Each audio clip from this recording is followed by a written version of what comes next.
സ്വാദിഷ്ടിലേക്ക് സ്വാഗതം. പയറ് മെഴുക്ക് പുരട്ടുന്ന വിധം കാണാം. 250 ഗ്രാം പയറാണ് എടുത്തിരിക്കുന്നത്. ചെറുതായി ഈ നീളത്തിൽ അരിഞ്ഞെടുക്കുക.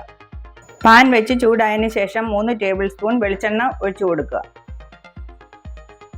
എണ്ണ ചൂടായതിനു ശേഷം കുറച്ച് തേങ്ങാക്കൊത്ത് അരിഞ്ഞത് ഇട്ട് കൊടുക്കുക.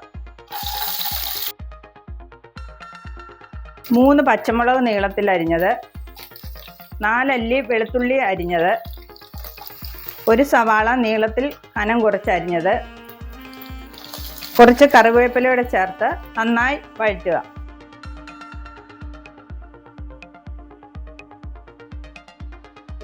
അര ടീസ്പൂൺ മഞ്ഞൾപ്പൊടി, 1 ടീസ്പൂൺ ഉപ്പ് കൂടി ചേർത്ത് നന്നായി ഇളക്കി യോജിപ്പിക്കുക.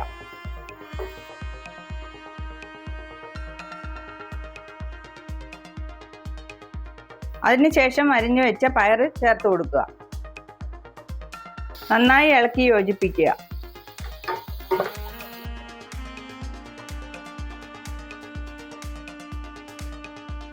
അതിനുശേഷം 4 വറ്റൽമുളക് ചതച്ചത് ചേർത്ത് കൊടുക്കുക. നന്നായി ഇളക്കി യോജിപ്പിക്കുക.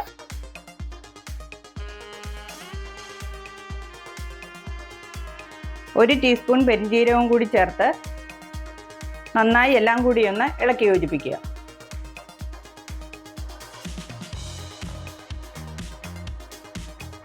അടച്ചു വെച്ച് 5 മിനിറ്റ് ലോ ഫ്ലെയിമിൽ വേവിക്കുക.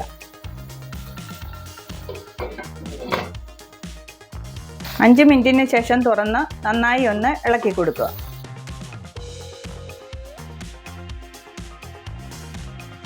അതിനുശേഷം സ്റ്റൗ ഫുൾ ഫ്ലെയിമിൽ വെച്ച് 5 മിനിറ്റ് കൂടി തുറന്ന് വേവിക്കുക.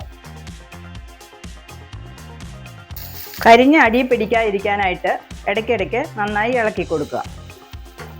ഇതിപ്പോൾ 5 മിനിറ്റ് കഴിഞ്ഞ് മെഴുക്ക് പുരട്ടി തയ്യാറായിട്ടുണ്ട്.